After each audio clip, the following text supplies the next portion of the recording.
What are you guys doing here? Bryce Fletcher stood in the parking lot, fists clenched, facing 5 men twice her size. Homeless, 19. Not a soul who'd notice if she vanished tonight. Your business, Black Street rat. Craig Dutton shoved her back.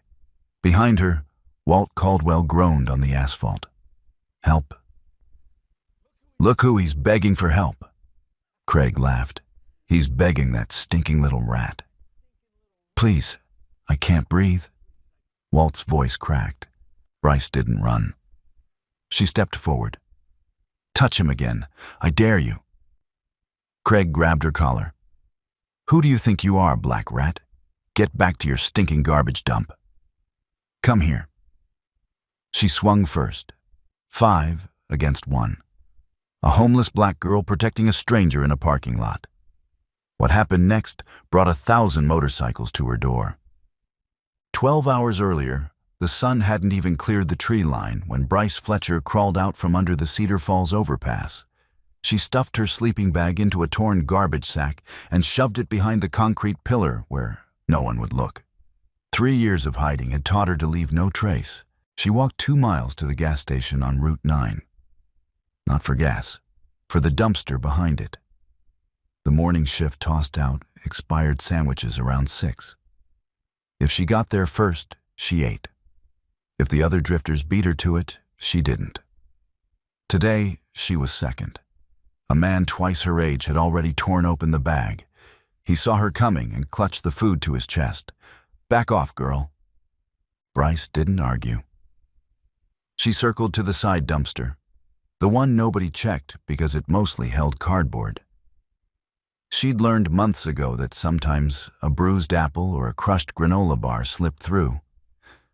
Today she found half a protein bar and a bottle of water with the cap still sealed. A good morning. That was life on the streets. You measured your days in what you found before someone else found it first. She'd been out here since she was 16. 7 foster homes before that, each one worse than the last. The first family forgot her name within a week. The second locked the fridge at night. The third had a son who liked to throw things. By the fourth, she'd stopped unpacking her bag. The last home, the Turners, was the one that broke something inside her. Gerald Turner didn't just yell. He used his hands. When Bryce told her caseworker, the woman sighed and said she'd look into it. 2 months passed. Nothing changed. So Bryce climbed out the bathroom window one January night with $40 and a backpack. She was 16. Nobody came looking. The system released her officially at 18. A letter arrived at an address she no longer lived at, informing her that her case was closed. That was it. No phone call, no follow-up. Just a piece of paper mailed to a house she'd fled 2 years before. 3 years on the street taught her things no classroom ever would. How to sleep with one eye open, how to spot a threat from 30 feet away, how to throw a punch that landed before the other person finished raising their fist. The drifters under the overpass learned quickly. The skinny black girl hit fast and hit first. She wasn't strong, but she was quick, and she never hesitated. That combination kept her alive when bigger bodies came for her food or her spot or worse. By noon, she'd walked into town. Cedar Falls was small. 1 main street, 2 churches, a hardware store, and Donna's Diner. The kind of place where everybody knew everybody, and strangers were noticed immediately. Bryce slipped into the gas and go on the corner. She set 2 quarters and 3 dimes on the counter. Cheapest water you got. The cashier, a teenage boy with acne and a name tag that read Kyle, stared at her like she'd dragged something dead into the store. That's not enough. It was enough last week. Price went up. He didn't look sorry. She picked up her coins and walked out. No argument, no scene. She'd learned that too. Making noise got you remembered, and getting remembered got you run out of town. Outside, a motorcycle sat alone in the lot. A big one. Chrome pipes, leather saddlebags, a custom paint job that probably cost more than every dollar Bryce had ever held combined. Its owner stood beside it. An old man with silver hair pulled into a low ponytail, a thick gray beard, and a leather vest covered in patches. Bryce didn't know what the patches meant. She didn't know that the largest one, stitched across the back in gold thread, read, "Iron Wolves, President Emeritus." She didn't know that the man checking his tire pressure had once commanded the loyalty of over 1,000 riders across 3 states. She sat on the curb 15 feet away, chewing the protein bar slowly to make it last. The old man glanced at her once, nodded, and went back to his bike. Neither of them spoke. In 8 hours, she would save his life. In 8 hours, everything would change.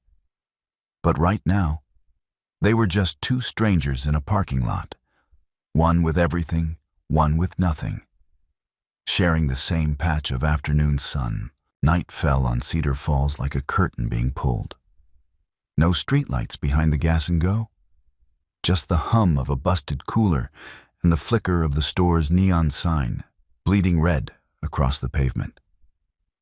Bryce found her spot, the narrow gap between the dumpster and the back wall. She'd slept there twice before. The concrete held the day's warmth for about an hour after sundown. After that, you just shivered and waited for morning. She pulled her knees to her chest and pressed her back against the wall. The protein bar was long gone. Her stomach growled, but hunger was background noise now. It had been for years. Sleep never came easy. It came in fragments, 15 minutes here, 20 there. Broken by every sound. A car door, a dog bark, footsteps. She'd trained herself to wake at footsteps. In the foster homes, footsteps at night meant trouble. On the street, they meant worse. Tonight, her mind drifted back to the Turner house. She didn't want it to. It went anyway. Gerald Turner had a routine. He'd drink until 9. By 9:30, his voice would change, lower, thicker, like something animal had crawled into his throat. By 10, he'd find a reason. A dish left in the sink, a light left on, a look he didn't like. The first time he hit her, she was 14, an open hand across the mouth. He told her she'd earned it. She believed him. Kids believe the adults who feed them, even the ones who hurt them. That's how the system works. You're grateful for a roof, even when the roof comes with fists. The second time, she fought back. She bit his wrist so hard she tasted metal. He threw her into the hallway wall. The drywall cracked. Margaret Turner stood in the kitchen doorway, watching, holding a coffee mug with both hands. She didn't move. She didn't speak. She just sipped and turned around. Bryce told her caseworker, Linda, the next Thursday.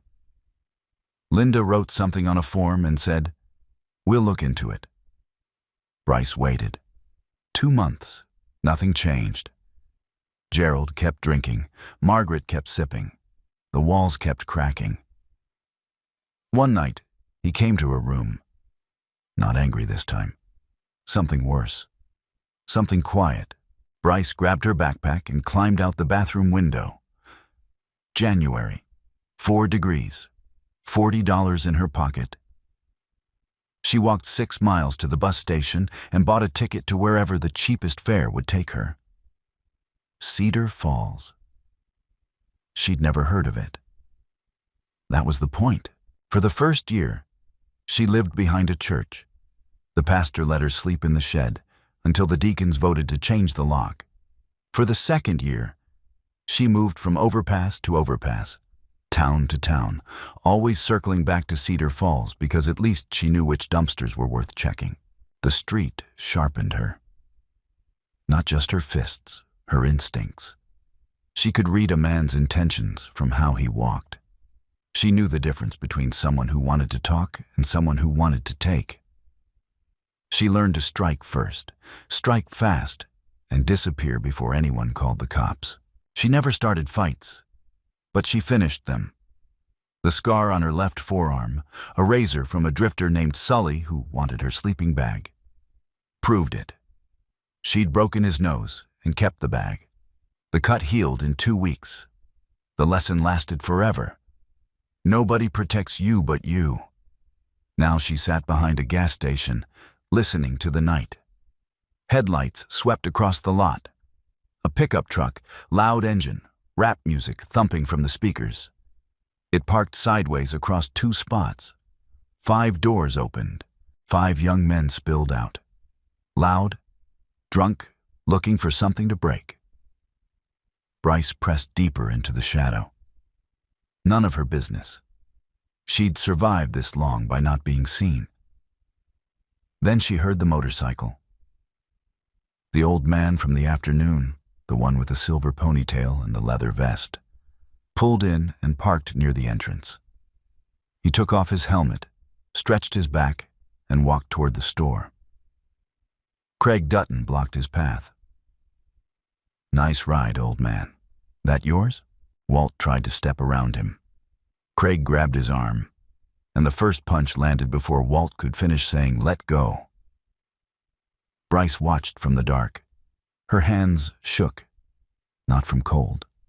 Every bone in her body screamed, "Run." But her legs carried her forward. She came out of the dark like something feral. No warning, no hesitation. The first kick caught the nearest man behind the knee. His leg buckled and he hit the pavement face first. Before he could roll over, Bryce had already moved. The second one swung at her. She ducked under his fist and drove her knuckle into his floating rib. He doubled over, gasping. Street fighting had no rules. You hit what was open, and you hit it before they knew you were there. The third one grabbed her hair. She snapped her head back, a clean headbutt to his chin. He staggered. She twisted free, leaving a fistful of braids in his grip.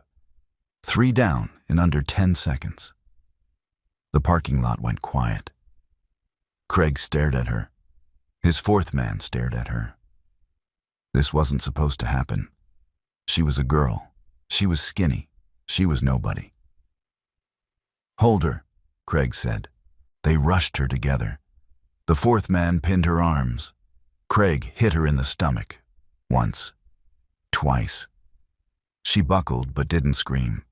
He kicked her in the ribs. She dropped to one knee. Stupid little rat. Craig grabbed her jaw. "You should have stayed in your hole." Bryce spit blood in his face. He reared back to hit her again. And then sirens.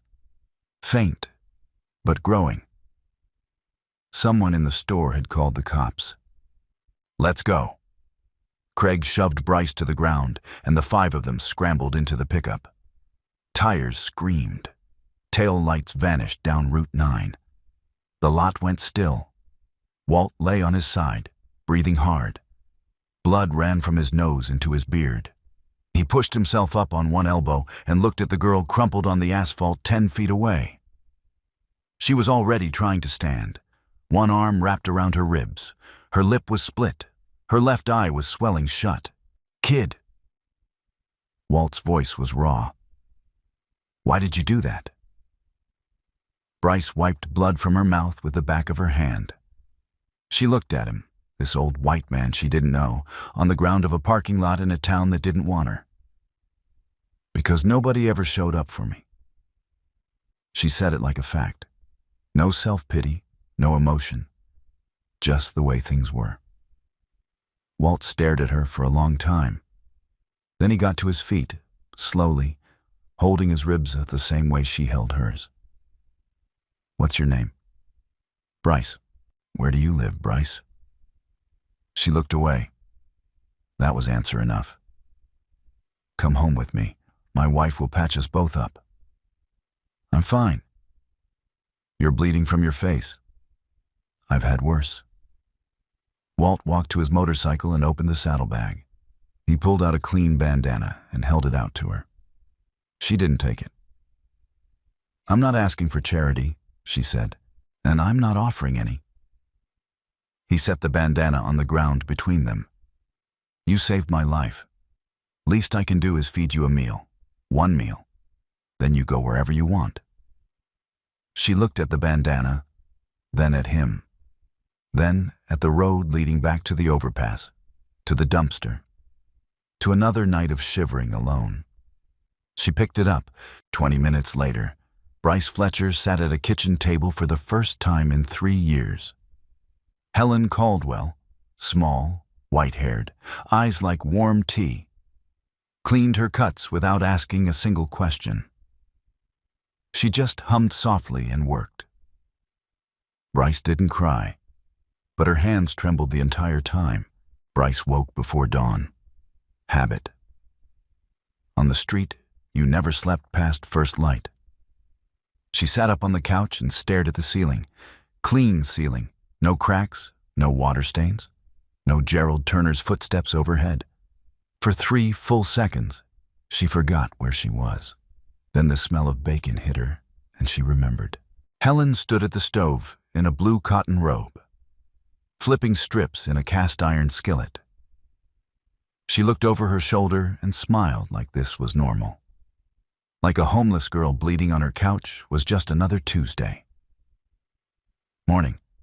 How do you take your eggs?" Bryce didn't answer right away. She was staring at the kitchen table. It was set for 3. 3 plates, 3 forks, 3 glasses of orange juice.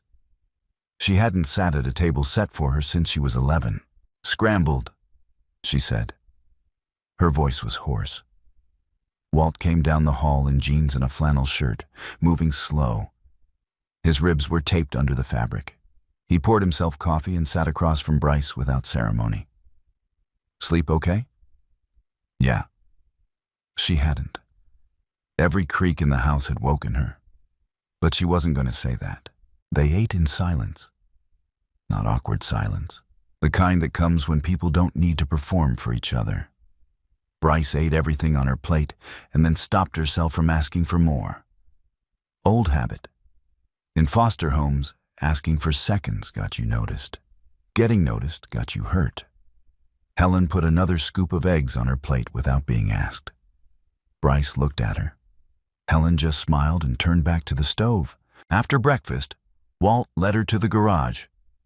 It was massive, a 2-bay workshop with tool walls, a hydraulic lift, and 3 motorcycles in various stages of repair. The air smelled like engine oil and metal shavings. It smelled like purpose. "You know anything about bikes?" Walt asked. "No." "Good. Means you won't have any bad habits." He handed her a wrench. "Hold this. I'll show you the rest." For the next 2 hours, Bryce learned the anatomy of a Harley-Davidson Softail. Carburetor, clutch cable, primary chain. Walt explained each piece once, and she remembered. He didn't have to repeat himself. "You're quick," he said. "I've always been quick." She meant more than mechanics, and he knew it. Walt watched her work. The way she moved, precise, efficient, no wasted motion. The same instincts that had kept her alive on the street made her a natural in the shop. She anticipated which tool he needed before he asked. She spotted the oil leak before he pointed it out. Around noon, Walt wiped his hands on a rag and sat on the bench. He looked at her for a long time. "Bryce, I need to ask you something, and I need you to be straight with me." She tensed. That sentence never led anywhere good. "Where's your family?" "Don't have one." "Foster care?" "Aged out." "When?" "1.5 years ago." "And before that?" She put down the wrench. 7 homes. None of them worked out. Walt nodded slowly. He didn't push. He didn't say, "I'm sorry," or "that must have been hard," or any of the useless things people said when they wanted to sound kind without actually doing anything. Instead, he pulled out his phone and made a call. He walked to the far side of the garage, spoke quietly for about 5 minutes, and came back. "Who was that?" Bryce asked. "A friend." That was all he said. In the afternoon, Walt suggested they go into town for lunch. Bryce hesitated. I don't have money for... Did I ask you for money? They rode into town on Walt's truck.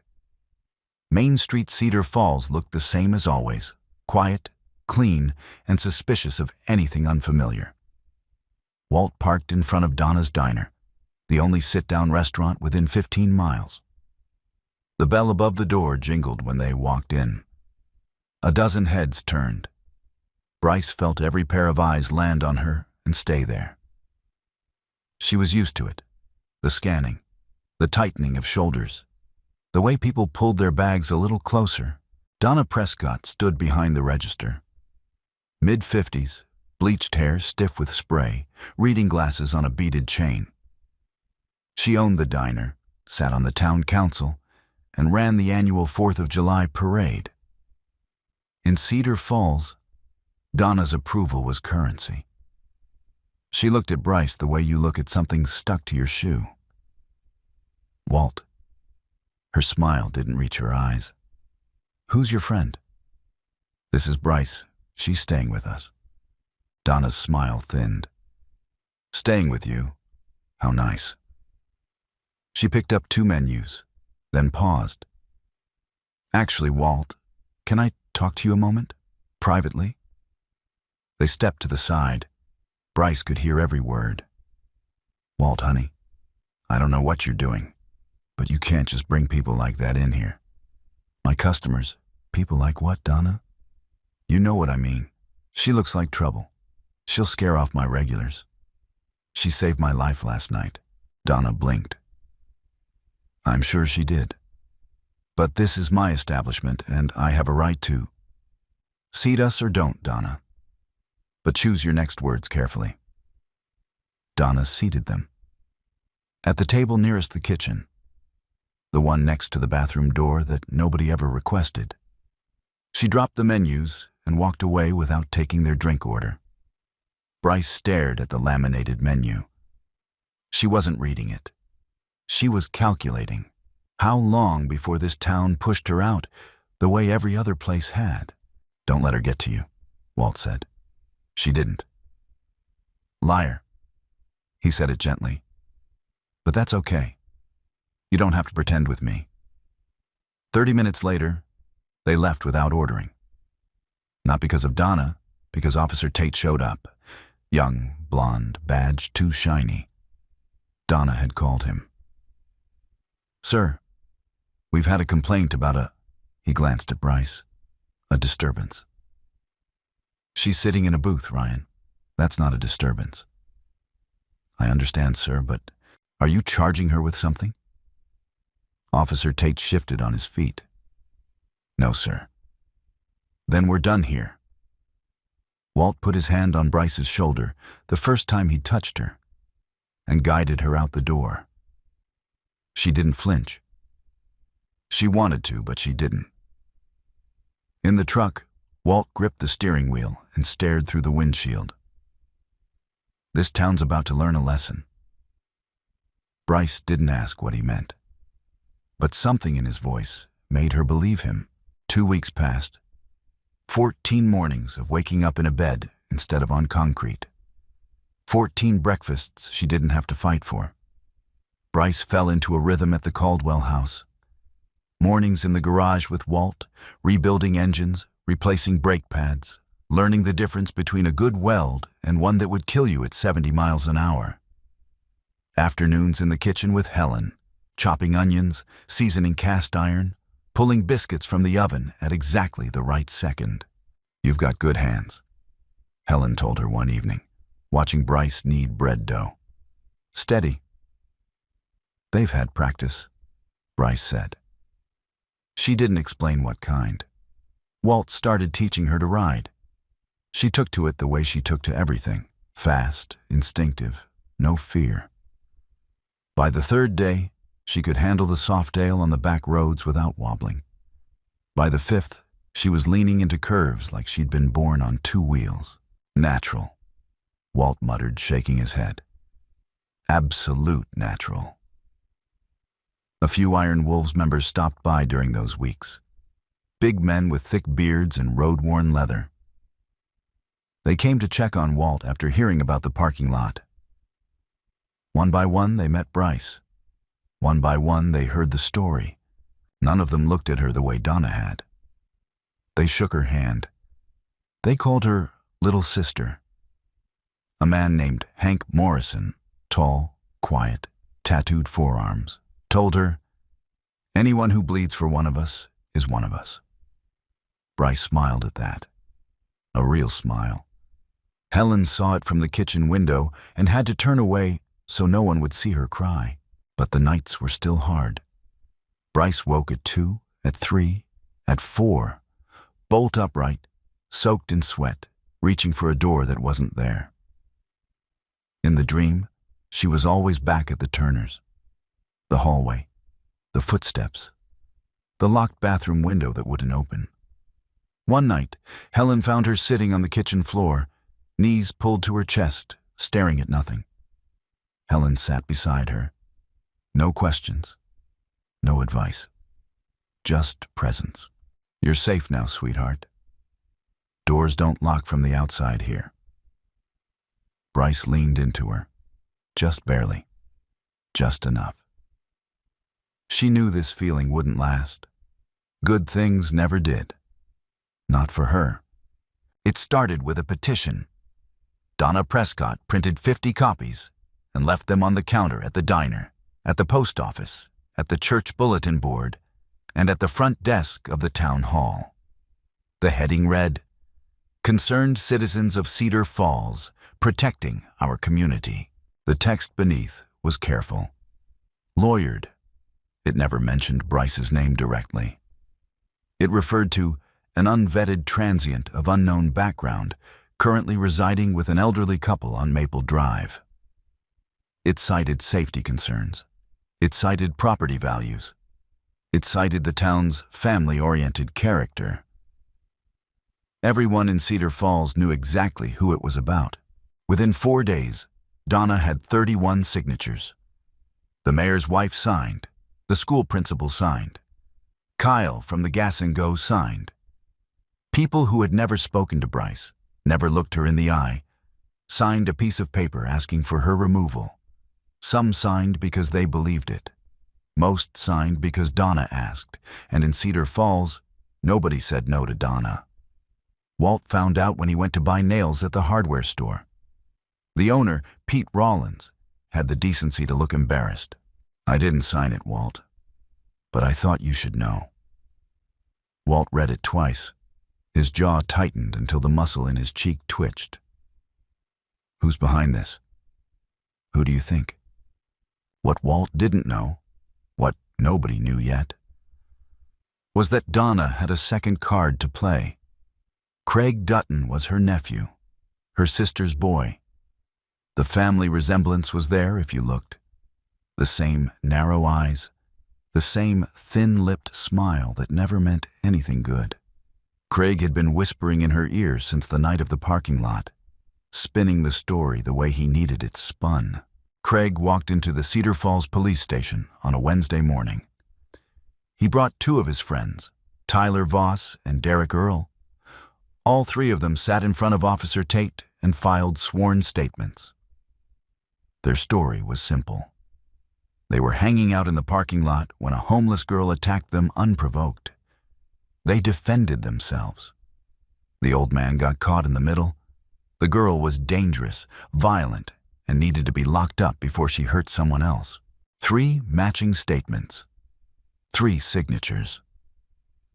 Officer Tate typed up the report without asking a single follow-up question. He didn't interview Walt. He didn't check for other witnesses. He didn't pull the security footage. He just filed it and sent it up the chain. The arrest warrant came Thursday afternoon. Walt was in the garage when the cruiser pulled into the driveway. Bryce was beside him, handing him a socket wrench. She saw the lights before he did.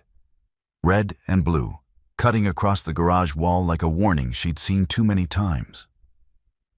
2 officers, Tate and his partner, a woman named Reynolds, who kept her hand on her holster the entire time. Bryce Fletcher? She set down the wrench. Yeah. You're under arrest for aggravated assault. You have the right to remain silent. Walt stepped forward. This is insane. She was defending me. I was the one who got attacked. Sir, step back. I'm the victim. I'll testify. Sir, step back. They cuffed her in the driveway, hands behind her back. The metal was cold against her wrists. She'd felt handcuffs before, once when she was 15, picked up for trespassing in an abandoned building where she'd been sleeping. The system had a way of putting its hands on you and calling it procedure. It's fine, Walt. Her voice was steady. I've been in worse. But her eyes were red, and her hands, behind her back, were shaking. Helen came running out of the house. She stopped on the porch, one hand over her mouth. She didn't scream. She didn't cry. She just stood there watching the cruiser pull away with the girl who had started to feel like a daughter. And something in her face collapsed inward like a house with its foundation pulled out. At the station, Bryce sat in an interrogation room for 4 hours. No lawyer, no phone call, just a metal table, a plastic chair, and a camera with a blinking red light. Officer Tate came in once. Want to tell me your side? I was defending an old man from 5 guys who were beating him to death. That's not what the witnesses say. Your witnesses are the ones who attacked him, Tate shrugged. 3 sworn statements against your word. And the security camera at the Gas and Go was malfunctioning that night. No footage. Bryce stared at him. Convenient. Just the facts, ma'am. She knew what was happening. She'd seen it before. Not in courtrooms, but in foster homes, in schools, in every place where the person with less power told the truth and the person with more power told the story. The story always won. By Friday morning, the news had spread beyond Cedar Falls. The county paper ran a headline: Homeless woman arrested for brutal attack on local residents. It didn't mention that the local residents had beaten a 63-year-old man in a parking lot. It didn't mention that Bryce weighed 93 pounds. It didn't mention Donna Prescott, the petition, or the fact that Craig Dutton had a prior arrest for drunk and disorderly that mysteriously vanished from public record. Social media did what social media does. The comments came fast and ugly. Lock her up and throw away the key. This is what happens when you let these people roam free. Cedar Falls used to be safe before outsiders started showing up. Shouldn't have let her into town in the first place. Nobody asked for Bryce's side. Nobody called Walt. Nobody questioned why a 19-year-old girl with no record, no home, and no one in her corner was sitting in a cell while 5 grown men walked free. Walt called every lawyer in the county, 4 of them. 2 didn't return his call. 1 said he was booked solid through the month. The 4th, a young woman fresh out of law school named Sarah Whitfield, said she'd take the case. She called back an hour later and said she couldn't. Her office lease was held by Donna Prescott's cousin. Taking the case meant losing her practice before it started. That's how small towns work. The web is invisible until you pull one thread, and then you see it. Every strand connected, every exit sealed, every door locked from the outside. Walt sat at his kitchen table that night. Helen had gone to bed, but he could hear her crying through the wall.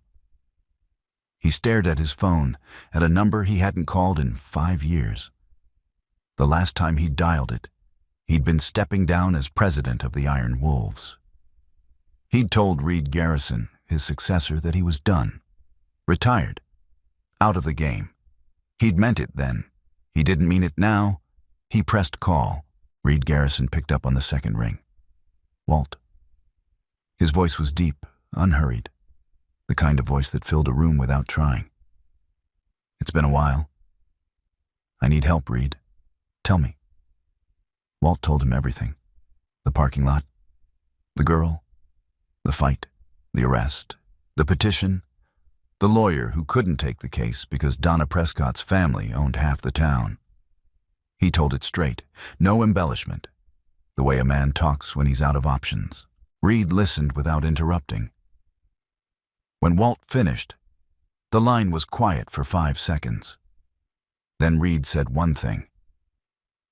If you say she's family, she's family. Give me 48 hours. He hung up. Reed Garrison had been president of the Iron Wolves for 5 years. Before that, he'd been Walt's vice president for a decade. He ran a construction company out of Des Moines, employed 60 people, and managed a network of 12 Iron Wolves chapters across Iowa, Nebraska, and Missouri. When Reed made a phone call, people answered. When Reed asked for something, it happened. Within 6 hours, every chapter president in the network had received a message. Not a text, a phone call. Reed believed in voices, not screens. He told each one the same thing. One of ours was attacked. The girl who saved him is in a cell. We ride Saturday. The response was immediate and unanimous. No debates, no votes. A brother called and the pack answered. But Reed wasn't just building an army. He was building a case. He called Hank Morrison, the same quiet man with tattooed forearms who'd shaken Bryce's hand 2 weeks earlier. Hank had spent 14 years as an IT systems engineer before joining the Iron Wolves. He'd set up security networks for banks, hospitals, and government buildings. Finding a deleted camera feed from a gas station was, in his words, a Tuesday afternoon. Hank drove to Cedar Falls on Thursday night. He didn't go to the Gas and Go. He didn't need to. Every commercial security camera sold after 2018 backed up its footage to a cloud server maintained by the manufacturer. The store owner could delete the local copy. Officer Tate could write malfunctioning in his report. But the cloud didn't care about small-town politics. Hank sat in his truck outside a coffee shop, opened his laptop, and went to work. The camera system at the Gas and Go was a Sentinel Pro 4000, standard for small retail. He contacted the manufacturer's support line, identified himself as a licensed security consultant, which he was, and requested the cloud backup for the date in question under a data preservation hold. By Friday morning, he had it. The footage was clean, time-stamped, unedited. It showed everything. Craig Dutton and 4 men pulling into the lot. Walt walking toward the store. Craig blocking his path. Craig throwing the first punch, Walt on the ground. 5 men kicking him. Bryce running in from the shadows. The fight, the sirens. The 5 men fleeing. Self-defense. Clear as glass. But Hank found something else. Something better. At the 11:47 mark, 23 minutes after the 5 men fled, a call was placed from Craig Dutton's cell phone. The cloud system logged it because the camera's audio feed was still recording. Craig had stopped his truck 200 yards down the road and made the call on speaker with his windows down. "Aunt Donna, we got a problem." The rest of the conversation was muffled but audible. Enough to establish that Craig called Donna immediately after the attack. Enough to prove she knew the truth before she started the petition. Enough to show that her campaign against Bryce wasn't civic concern. It was a cover-up. Hank sent the files to Reed. Reed sent them to Walt. Walt drove to the county sheriff's office, not the Cedar Falls station, not Officer Tate, and sat down across from Sheriff Ed Barnes. Barnes was old school, 30 years in law enforcement. He didn't owe Donna Prescott anything, and he didn't like being made to look like a fool. He watched the footage twice. He listened to the phone call 3 times. Then he picked up his desk phone and made 2 calls.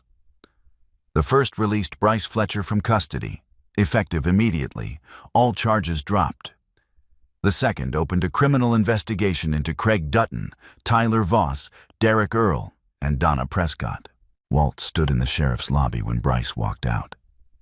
She looked smaller than he remembered. Thinner. 2 days in a cell with bad food and no sleep had hollowed her out. "Let's go home," he said. She nodded. Then quietly, "You came back for me." "Kid, I was never leaving." Saturday morning broke clear and cold over Cedar Falls. By 7, the first rumble echoed off the hills east of town. By 8, Main Street was vibrating. They came from Des Moines, from Omaha, from Kansas City, Lincoln, and St. Joseph.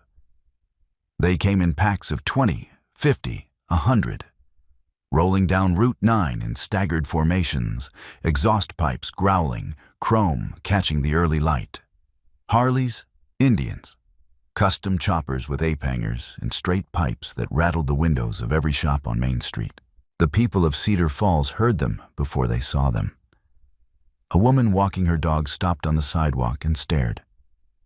The owner of the hardware store stepped outside and forgot to close the door. A group of teenagers pulled out their phones and started filming. By 9 o'clock, 1,000 motorcycles lined Main Street from the Baptist Church to the water tower.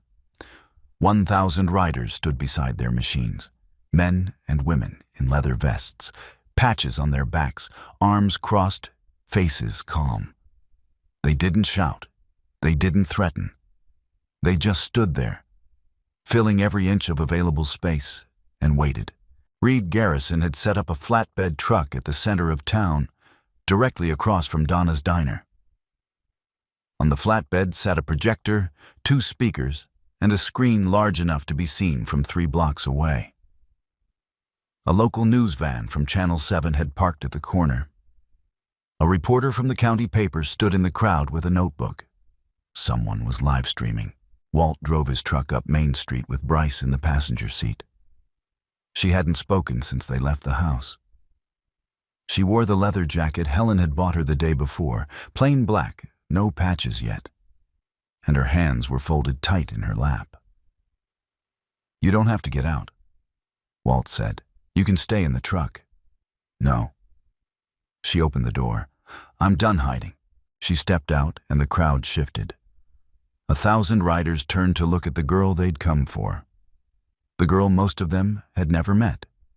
The girl who'd bled for a stranger in a parking lot and been thrown in a cell for it. Nobody clapped. Nobody cheered. They just nodded. One by one, 1,000 nods from 1,000 strangers. It was the quietest, loudest thing Bryce had ever felt. Reed climbed onto the flatbed. He wore no suit, no tie, just jeans, boots, and his Iron Wolves vest with President stitched across the chest. He tapped the microphone once. "My name is Reed Garrison.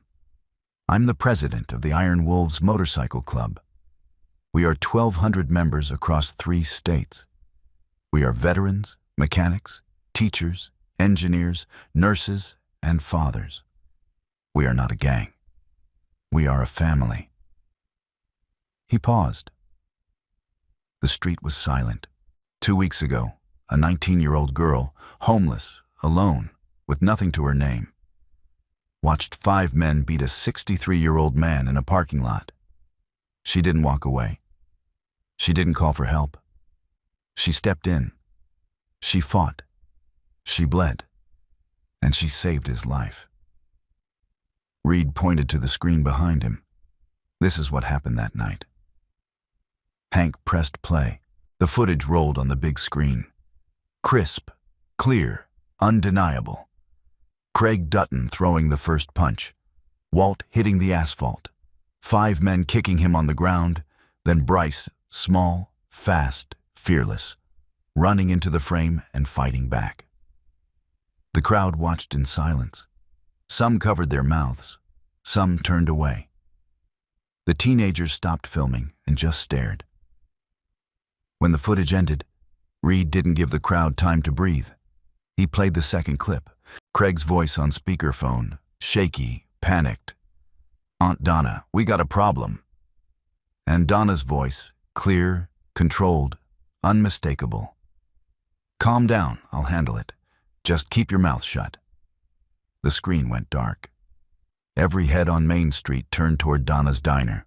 Donna Prescott stood behind the glass door of her restaurant. She hadn't come outside.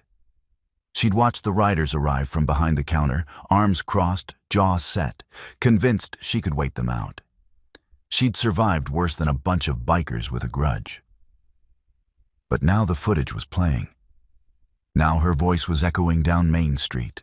Now 1,000 people, riders, townspeople, reporters, were looking at her through the glass like she was the one in a cell. She pushed open the door and stepped out. "This is ridiculous.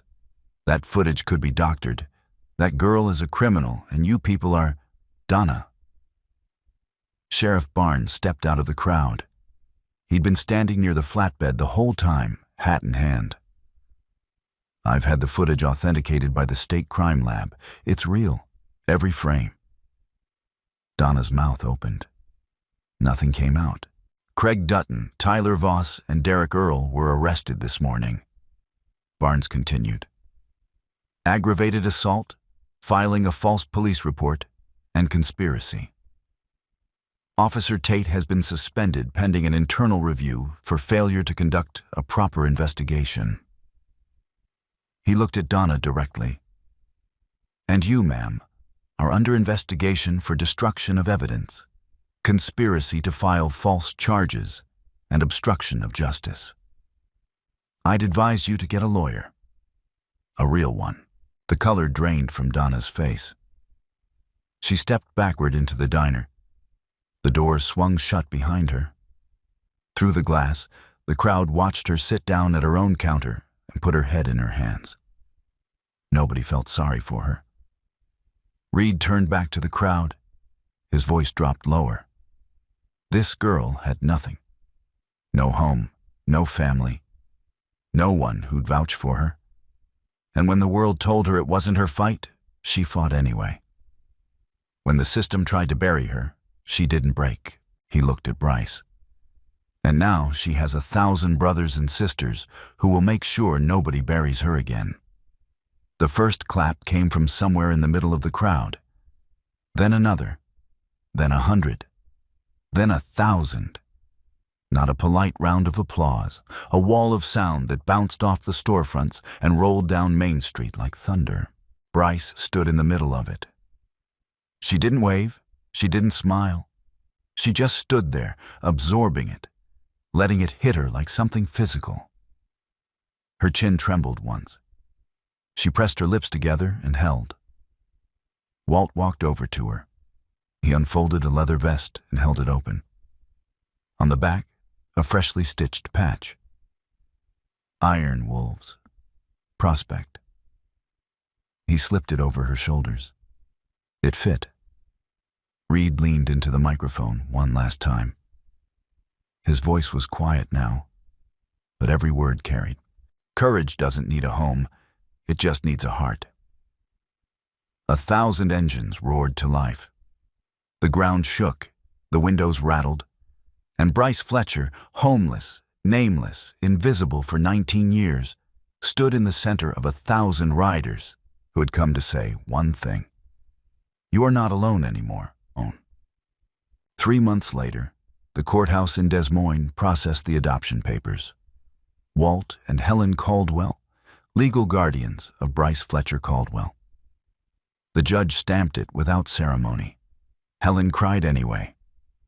Bryce held the document in both hands and read her new name twice. She didn't change Fletcher, she added to it. You don't erase where you came from. You build on top of it. The training started the week after. Walt ran it himself. 5 days a week in the garage he'd converted into a gym. Boxing fundamentals first. Footwork, guard, combinations. Bryce already had speed and instinct. What she lacked was structure.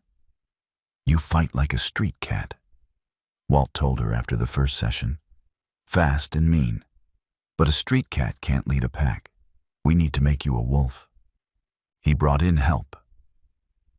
Hank Morrison taught her Krav Maga, close quarters defense, disarming techniques, how to neutralize a threat without throwing a single punch. A retired Marine named Cole Bennett ran her through tactical movement, how to read a room, position a team, control an exit. Reed Garrison sat her down every Sunday afternoon and taught her something harder than any of it. Leadership, how to listen before you speak, how to carry weight without showing strain, how to make a decision that affects 1,000 people and stand behind it when it costs you. Bryce absorbed everything the way she always had. Fast, quiet, complete. The girl who'd learned to fight by scrapping over dumpster scraps now trained with purpose. Every bruise had a lesson. Every drill had a reason. 6 months after the adoption, Walt called a gathering. Every chapter, every officer. 1,200 members filled a rented fairground outside Des Moines. Walt stood on a stage with Bryce beside him. "I built this club on one principle," he said. "You protect the people who can't protect themselves." This girl lived that before she ever wore our patch. He turned to Reed, who stepped forward holding a new vest. The back patch read, "Vice President." Reed placed it on Bryce's shoulders the same way Walt had placed the first one. Like armor, like a promise. 1,200 riders stood and applauded. Under Bryce's leadership, the Iron Wolves shifted. They still rode. They still gathered. But now they patrolled neighborhoods where women walked home alone at night. They ran free self-defense classes for children and single mothers in church basements and community centers across 3 states. Bryce taught the beginner classes herself, showing 14-year-old girls how to break a wrist grip, how to strike and run, how to scream in a way that demanded attention. She taught them what no one had taught her. You don't have to survive alone. 1 year later, on a Saturday morning, Bryce Fletcher Caldwell rode down Main Street, Cedar Falls, at the head of a column. Behind her, 1,000 motorcycles. The exhaust shook the air. The chrome burned in the sun. She passed the gas and go where she'd once counted coins for water. She passed the overpass where she'd hidden her sleeping bag behind a concrete pillar. She passed the parking lot where she'd chosen to stay instead of run. She passed Donna's Diner, windows dark, sign gone. A for-lease notice hung crooked on the door. She didn't slow down. She didn't look. Ahead, the road opened wide. Behind her, 1,000 engines hummed in formation. Steady, loyal, unbreakable. The sound of family. Bryce Fletcher spent 19 years with no one. Now she had everyone, and every Saturday, somewhere in the Midwest, a girl who once had nothing teaches another girl who has nothing how to stand up, fight back, and never wait for someone else to save her. What would you have done that night in the parking lot? Drop it in the comments. If this story hit you, share it. Someone needs to hear it. Subscribe so you never miss a story like this. The story is over, but one thing keeps sticking with me. We usually believe family is something you are born into, the people whose blood you share, the house you grew up in. If you got lucky, family was a foundation. If you didn't, family was a wound. But the story showed me something different. Family isn't blood, isn't a house, isn't even people who have known you a long time. Family is whoever shows up when you have nothing to offer them in return. That's the part I can't shake. The people who raised her didn't show up. The system didn't show up. The town didn't show up. But a stranger she found in a parking lot, he showed up and brought 1,000 more with him. People who had never met her, people who owned her nothing. They showed up because somebody said she is one of ours now, and that's good enough. Here's the part that hurts. Most of us have someone in our life right now who's quietly droning, a co-worker, a cousin, a kid in the family. They are not asking for help because they have learned not to. They have learned that asking gets you ignored, so they go quiet. They disappear in plain sight, and you let them because they didn't ask loud enough. The lesson isn't help people when they ask. It's not take the ones who stops asking. Yours are the ones who need it most. So this week, find the person who stops asking, showed up before they had to fight for it. If you had been in that parking lot, would you have stepped in? I recommend hit like, subscribe. See you next time.